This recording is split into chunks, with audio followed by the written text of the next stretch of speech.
Hi there. It is 4:30 p.m. on Tuesday, March 2nd, 2021. We'll go ahead and call the City Council meeting of the City of New Ulm to order.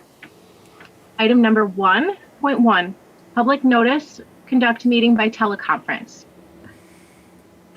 I'll offer a motion to receive and order filed the public notice. Second. Thank you. Motion and a second. Any more discussion? All in favor? Aye. Aye. Opposed? Motion carries. Item number 2, consent agenda. Councilors, what are your wishes? I'll go ahead again and offer a motion to approve the consent agenda items. Second. Thank you. Motion and a second. Any more discussion? All in favor? Aye. Aye. Andrea? Opposed? Oh, that's right. We need Yeah. to be doing roll call votes. We need to call roll. On everything tonight. Oh, that's true. Sorry, I apologize. Oh, no problem. Okay, so motion and a second. Any more discussion? Director Jorgensen, please call the roll. Counselor Mack? Yes. Counselor Schultz? Yes. Counselor Christian? Yes. Counselor Warmka? Yes. President Becker? Yes, motion carries. Item number 3.1, variance request by Paul and Colleen Beranek. Good evening, councilors. John Isley, planner with the City of New Ulm. This request is by Paul and Colleen Beranek to allow the construction of a 28 by 36-foot storage shed to be placed 10 feet from the front yard property line abutting 10th Street South. At its February 25th, 2021 meeting, the Planning Commission unanimously recommended approval of the variance with 4 conditions. And I'm going to read the 4 conditions out loud. The first was that the applicant shall locate the property boundaries and verify the location of the proposed building on the site with city staff prior to the placement of the building. I should note that this has already been done. Number 2, the applicant shall not access the storage building from the 10th Street South right-of-way. 3, the applicant shall install vegetative screening on the property as to screen the building from 10th South Street. And then 4, there shall be no outdoor storage of materials around the building location. That's pretty typical condition for storage sheds. We did receive 1 phone call on this variance request asking that the new storage building match the house so it wouldn't look out of place in the neighborhood. The property owner had indicated to staff prior to that comment that he does plan on matching the storage shed to the house in color and building materials. And that concludes the report. Just going to add from the Planning Commission, John covered everything. We didn't have any other calls on it in regards to no complaints in regards to it. And the homeowner was satisfied with the conditions that were stated, so, and understands them. Being that the 4 conditions were met, whatnot, I'll just move the request of Paul and Colleen Beranek to allow construction of a 28 by 36 storage shed to be placed 10 feet from the front yard property line abutting 10 South Street, again with the 4 conditions. I'll second. Thank you. Motion and a second. Any more discussion? John, do you think that should be a condition that paint match or not? It's not a condition. It doesn't have to happen. Correct. It's not a condition. It wouldn't have to happen. We don't have anything in our code right now that says Okay. that would have to be a requirement. I should note, though, in other communities, sometimes they do have requirements such as that they match the existing house or the neighborhood. Sounds like it's going to happen anyway, so we probably don't need to push it. So, all right, thank you. Thank you. Motion and a second. Any more discussion? Director Jorgensen, please call the roll. Counselor Mack? Yes. Counselor Schultz? Yes. Counselor Christian? Yes. Counselor Warmka? Yes. President Becker? Yes, motion carries. Item number 3.2, variance request by Jason Kletscher. All right, this variance request is by Jason Kletscher to allow the construction of a 20 by 22-foot garage addition to be constructed 3 feet from the side or north property line. Again, at its February 25th, 2021 meeting, the Planning Commission unanimously recommended approval of the variance request with 2 conditions. As an overview, at the Planning Commission meeting, staff presented that the applicant had requested a change in the dimension of the building addition from the original 20 by 22 foot request to 22 by 24 foot. This change was requested by the property owner between the time of the public hearing notice that was published in the paper and the Planning Commission meeting. So because the new proposed dimension was not the one that was publicly noticed and was greater in size than what was noticed, the Planning Commission could not consider the new proposed dimension. So the applicant was given the choice at the Planning Commission to either proceed with his original request or to withdraw his request and reapply for a new variance. And the applicant decided to proceed with the original dimensions of 20 by 22 feet. There were two conditions recommended at the Planning Commission meeting. One, that the applicant shall locate the property boundaries and verify the location of the proposed building on the site with city staff prior to placement of the building addition. And then 2, the applicant shall install a 1-hour fire protection on the wall of the garage addition and the existing garage abutting the north property line. That concludes the report. Thank you, Mr. Nisley. From the Planning Commission, we were satisfied, with staff's recommendation because, he's staying 3 feet yet. It's going to be continuous. There hasn't been an issue in the last 80 years that the current garage has been there, and the applicant is still going to be under the 1,000 square foot limit. And the applicant understands that if he still wants to add on and go a little bit bigger, he's going to have to come back and reapply. And so we might see this back again at a later meeting. Okay. Yeah, with the recommended conditions again, I will make a motion to approve the request by Jason Kletscher to allow the construction of a 20 by 22 foot garage addition to be constructed 3 feet from the side north property line. Second. Motion and a second. Any more discussion? Director Jorgensen, please call the roll. Counselor Mack? Yes. Counselor Schultz? Yes. Counselor Christian? Yes. Counselor Warmka? Yes. President Bedker? Yes, motion carries. Item number 4.1, changes to city attorney contract. Madam President, before we get started on this, there's been discussion with the fact that I'm a county employee and whether or not there's a conflict of interest here. Some people have strongly said no, and anyway, there's no financial gain for me to be involved in the decision. However, some people have had some concerns, so I've made the decision to bow out for the discussion, and I'll be abstaining from the vote on this topic. Thank you. Thank you, Counselor Schultz. Council President, councilors, before you, you have the breakdown of the current contract with the 2 different proposals that were set forth or given to the city.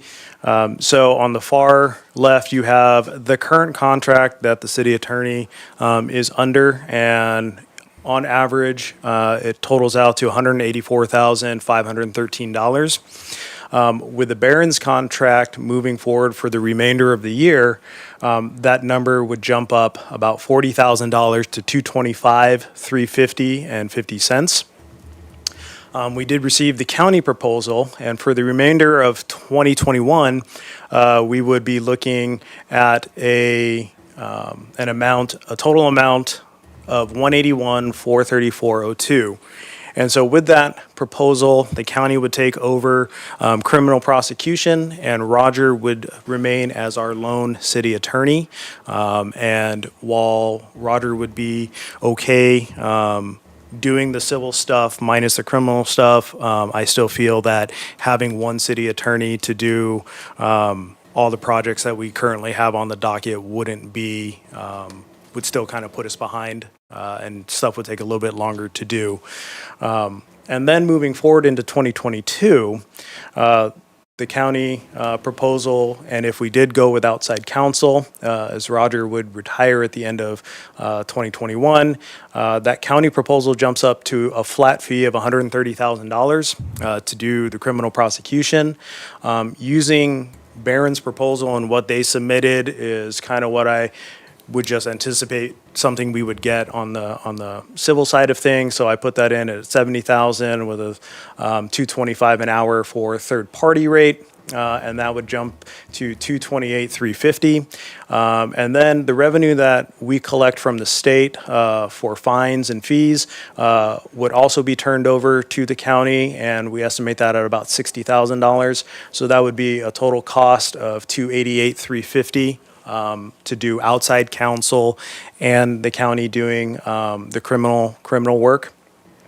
And then if we went and we tried to hire an in-house attorney, I'm estimating the salary to be $120 on the high end, so that'd be the max salary, about $40,000 in benefits, and then the county retainer of $130 for the criminal side. And then the collected revenue would still be about $60,000, so that option would be about $350,000. And then the Barron's contract, moving forward into 2022, with their 2% increase in their cost of living adjustment, would end up being roughly $229,857.51. So all these calculations are based on the averages that Roger has provided on what he would typically do in a year. So the number of prosecutions that Roger moves forward with is roughly 200. He does receive about 900 complaints through the year. And so the county does have that flexibility to prosecute more than 200 cases. So every 50 cases the county prosecutes in 2021 is an additional $10,000 that would be added to that cost. And again, on the Barron side of things, we put in that Roger roughly averages about 846 hours of criminal prosecution. The contract does cap out at 1,000 hours, so there's still about 154 hours that Barron's could charge, and again at $150, that's around about $30,000 swing there. So again, these are all just the averages across the board, and so I'll entertain any questions that any of the counselors have.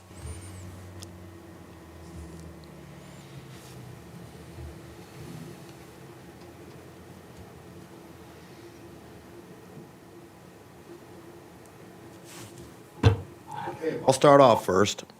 I mean, it's all coming down the pipe. We were aware of this, and I realize the fantastic job that Irngard and Hippertsoff has done for us over the years. I myself, looking through all of this, the agreements and whatnot, I would like to see the city just move forward. We hire one firm, Blethens Barons, and we're done. I mean, deal with one contracted attorney. I appreciate the time and effort the county put in for us, but that's just my take on it, that I'd like to see it stay one firm, fit all. That's my take. I would agree strongly with that it is somewhat the least risky of avenues to go down as well, that having an entire firm at our back instead of one is just the smarter way to go at this time. And the numbers, and once again, yes, thank you for putting this together for us and breaking it down, but those numbers kind of speak for themselves of a wise route to go down. I'm going to concur with both Eric and Dave. I like the fact of having one team with one firm, and Roger can hand off the information that he's been dealing with and transition into one firm.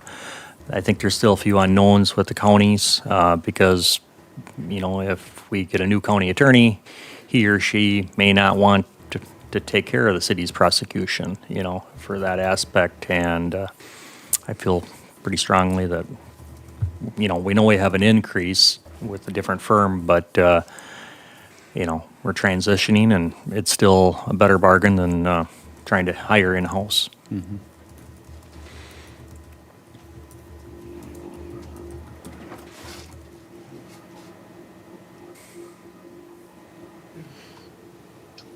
I will say that some of the thought that I gave into this is, number one, are we going to be taken care of as a city? And I think that the answer to that question with Blythe and Variance is going to be yes.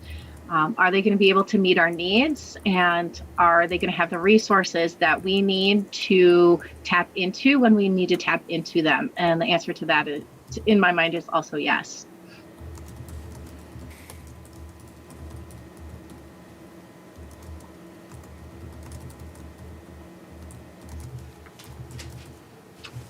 Would anyone else care to be heard? Are you asking for public comment at this point, or are you still discussing it with council? You can step up to the mic and anytime you wish. I mean, it's a public hearing. Hello, Chuck Hansen, County Attorney. I just wanted to clarify, and I apologize to Mr. Dalton. When I was asked to put the numbers together, I didn't get the $60,000 in fine money. I just want to make clear, you know, one person, we're not going to have one person. I have 4 attorneys in my office, so it's essentially about the same number of attorneys working on the files. The only issue I have with this, I never got this breakdown, but what the county's looking at is they're not looking to make any money. This isn't a moneymaker for the county. Obviously, doesn't make me any money. So with that $60,000 in fine money, I wasn't anticipating getting that. So to add that to the total that we would be charging is inaccurate. And again, I apologize, Chris, if you sent that over, I don't remember getting it. So the county's not looking at taking the fine money. What they're looking at is, we just want to make sure if I need to hire an assistant county attorney to do it, that person's salary and benefits are paid. And that's about $130,000 a year. That's it. I mean, that's what we're looking for. We're not looking for $350,000. If that's a combination of that fine money, or the city just keeps that fine money, I'd have to do some research on that, whether that's a possibility. But that's all they're looking for, is to make sure that assistant county attorney's salary and benefits can get paid. For this year, that's the uncertainty. I don't know whether I'm going to need to hire a new assistant or not.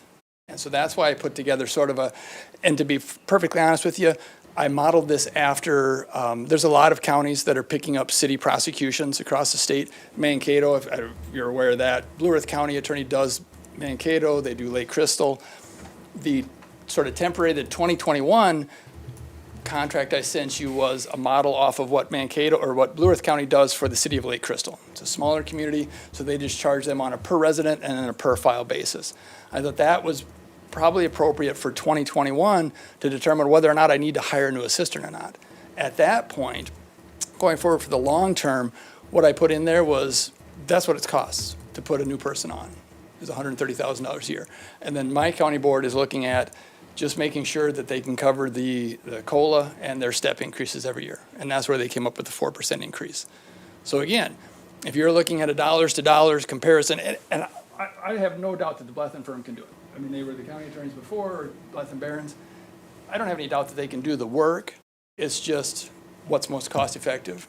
And, you know, a couple of my commissioners were, well, what's in it for you? There's nothing in it for me. I don't care, to be frankly honest with you. I don't care one way or the other. I think it's a better delivery of services because the people, I shouldn't say better delivery, police just go to one place. They have one place to call. When they have questions, when they're calling somebody at 2 o'clock in the morning, they call one of either me or one of my assistants. They don't have to sit and try to determine, okay, whether is this a misdemeanor, gross misdemeanor, is this a felony that we should be calling the county? Roger could probably tell you, we get that right now, where he gets some files and he says, boy, I think this should go to the county, because I think they should at least look at this for a felony. So then they send it over to us, we look at it, we say, nope, that's the city, we send it back, or we say, yep, thanks a lot, we'll take it. Same thing happens, we get it, and we're like, no, there's no county attorney work here. This is a misdemeanor, and it happened in the city limits, so we send it over to Roger. So you've had 2 offices now look at the same file. Doesn't happen a ton, but it does happen. So it eliminates that sort of duplication of services for the taxpayers. 50% of the population in Brown County is New Ulm. So, you know, 2 of my commissioners were like, yeah, those are my constituents. Well, 3 of them. I mean, Tony Berg has, you know, part of New Ulm as well. So, again, it doesn't matter to me which way you guys go, but just to give you that apples to apples comparison, we are a 4-attorney firm essentially, and the cost that I'm proposing is $130,000 a year going forward, whatever combination that is of fine money and guaranteed money. The way Mankato does it, again, and this is all public, if you want to look at Blue Earth County's system with the city of Mankato, they have a flat fee that they get that's guaranteed. And I apologize, I don't have that contract in front of me. I want to say it's $150,000. And then they have a cap of, I want to say it's $430,000, where I'm assuming that's where that fine money comes in at the end of the year. They do a reconciliation. And if there's more fine money that's come in or not enough fine money to get to that 430, then the city has to make up that difference. So the city's going to pay them $430,000 a year, no matter what. Combination of flat fee and that fine money. Here I wasn't anticipating $60,000 in fine money. I can tell you that I don't need that on top of $130,000. I wouldn't want that. So the county, the commissioners may be mad at me for saying that, but again, we're not looking at it as a moneymaker. I don't think either one. It's a taxpayer's money, no matter how you look at it. So whether that's with the Blythe and Barons or whether that's with the county attorney, but just so you know, those numbers aren't what I'm asking for. I'm not asking for $300 and some thousand a year. We wouldn't need that at all. So, if you guys have any more questions for me, I'm more than happy to answer them. But or if you want me to submit something different, I can do that as well. But what the county has told me, the instructions I've been given from my commissioners is, if you can do it and break even, we're fine with that. If you have to hire a new person, just make sure you get their salary and benefits covered. And again, that's $130,000 a year. Thanks, Joan. Thank you, Mr. Hanson.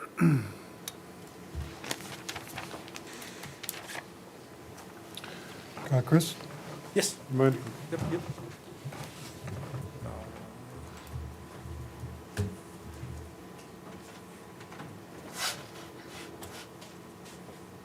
So just so everyone's on the same page, so if you zero out the county total collected revenue for both deals in 22, you're looking at 228,350. So that would include our civil stuff and the county prosecution, and 290 for an internal city attorney and the county taking over prosecution for the city. So again, you're roughly saving potentially about $1,000 between the Barron's contract and having the county do the prosecution. But at that point, again, everything's in one place. And then moving forward over the next year, you have a 2% COLA increase versus a 4% COLA increase going into 23, where that would eventually even out. And then, like I said, because the court, the criminal prosecution isn't part of the package, more than likely the civil, the retainer fee would probably go up, or law firms would be looking at just charging us an hourly rate, depending on what that pencils out to. Again, I don't have that information. I don't know. I wouldn't know until we send out an RFP for that. So. Thank you. Yeah, just briefly, I think Chuck has clarified the situation with respect to the county not collecting the fines, but I guess the thing I think the council should be aware of is particularly 22 and going into the future. If the Blythe and Barron's office was not providing 5 attorneys to do this under their contract, I'm not sure what the city does. They'd either hire in-house or something. If you're going in-house and you're hiring even just one attorney, that's going to be expensive. That attorney is probably going to need a staff person, which really isn't figured into this. They're both going to be getting a salary and benefits. There are costs that are built into the quote from the Barron's office. For us, for one attorney, it's $600 to $800 a month just for subscribing to Westlaw to get the materials you need. You got all your other overhead and supplies. So there would be quite a bit of extra cost to the city if you wouldn't just put it with one office. So I think if you're looking at the number of attorneys who would be available to provide for the legal services of the city, and you're looking at the bottom line, the cost, I think that the proposal from the Barron's office, even though it's a little more than what's being paid right now, it still is a better deal for the city. So, thank you. You know, again, I'm going to speak out. I thank Mr. Hanson from the county for that interest, the commissioners up there they gave us, but I just feel more comfortable. One firm, 5 reputable attorneys in New Ulm, they're established. That's the route I'd like to see us to go.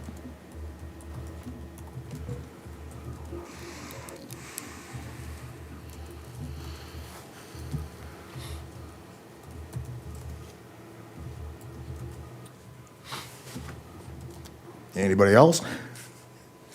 No, I appreciate the clarification as well, as that it said it is a team of workers that would be representing from the county as well. But yeah, I'm just strongly in favor of sticking with one major firm. Seems like a better path for the future, I guess. I'm comfortable with Bethel Barons with one firm also, so. With that, I'm going to offer a motion to go with Bethel Barons for the city attorney contract. Second. Motion and a second. Any more discussion? Director Jorgensen, please call the roll. Counselor Mack? Yes. Counselor Schultz? Abstain? Oh, that's right. Counselor Christian? Yes. Counselor Warmka? Yes. President Becker? Yes, motion carries. Item number 4.2, second consideration of ordinance number 21-41 regarding the Energy Awareness Commission. Council President and Councilors, before you have the second and final consideration for taking the number of Energy Awareness Commission members from 9 to 5. This commission has had problems having a quorum with having 9 members. Shrinking it down to 5 will make sure that they will always have a quorum moving forward in the future. I'll offer the motion as stated.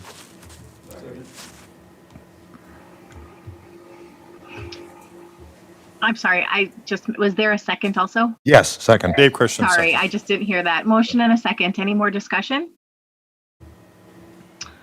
Director Jorgensen, please call the roll. Counselor Mack? Yes. Counselor Schultz? Yes. Counselor Christian? Yes. Counselor Warmka? Yes. President Becker? Yes, motion carries. Under new business, item number 5.1. Sorry. Memorandum of Understanding for Intersection Lighting. Good evening, councilors. In conjunction with the 2021 Traffic Signal Improvement Project at 16th North and Trunk Highway 14 in New Ulm, MnDOT will be installing intersection lighting at the intersections of Trunk Highway 15 and Shag Road and the DNR entrance south of New Ulm. Previously, the city has executed the cooperative construction agreement with MnDOT, and that was approved on October 6th of last year. The intersection lighting at those locations is thought to be traffic safety improvements, especially on the hill with kind of minimal sight lines and whatnot. So at the request of the DNR, MnDOT has included that within their plans for 2021. The Memorandum of Understanding before you today is between the city and the Minnesota Department of Natural Resources. The DNR is requesting that the city pay the electrical costs for that intersection lighting. And in return for that, the DNR has stated that they will do the maintenance and lawn mowing around the Welcome to New Ulm sign at that location at the DNR headquarters. Budget-wise, that should have a balanced impact to the budget, as the electrical cost for the lighting is estimated at $420 per year, so pretty minimal. So if approved tonight, this would authorize the city manager to execute the memorandum. If you have any questions, I would be happy to answer them. That absolutely is a dim intersection over there, so, and the fact that it is a balanced push there, I don't think there'd be anything there. So I'll And make again, yeah, go ahead, and again, Dave. the council was made aware of it in 19. I do remember that topic coming up, so Yeah, we discussed that at a work session. Right. Back in 2019, yeah. And I should mention as well, I forgot to mention that the Public Utilities Commission is on board with that too. So this was brought to the Public Utilities Commission at their meeting last week as far as performing maintenance. Since the city doesn't have the equipment nor the expertise in the electrical field for the maintenance out there. But the PUC would be able to build a DNR for any maintenance that's needed on the system, and DNR would pay that. So, and the public utilities did approve that last week. I'm in favor of it. I think it'll add a lot more safety out there for those intersections for Shag Road and particularly, and there's been accidents out in that area, so I think it's a step in the right direction.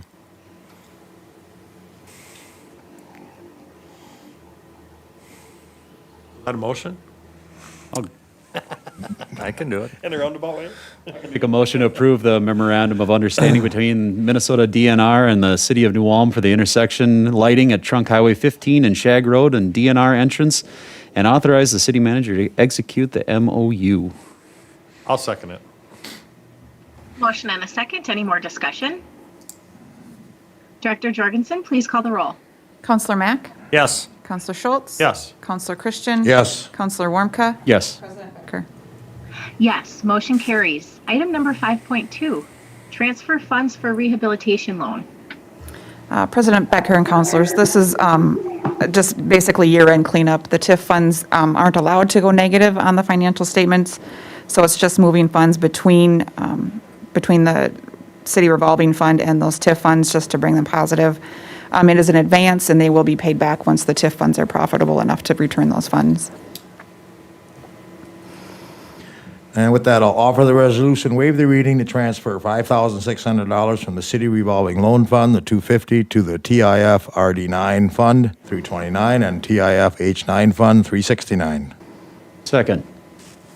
Motion and a second. Any more discussion? Director Jorgensen, please call the roll. Counselor Mack? Yes. Counselor Schultz? Yes. Counselor Christian? Yes. Counselor Warmka? Yes. President Becker? Yes, motion carries. Item number 6.1, reports of claims received. I'll offer motion to accept the list of claims paid in the amount of $3,233,811.67. Second. Motion and a second. Any more discussion? Director Jorgensen, please call the roll. Counselor Mack? Yes. Counselor Schultz? Yes. Counselor Christian? Yes. Counselor Warmka? Yes. President Becker? Yes, motion carries. With no additional new business, this meeting is adjourned.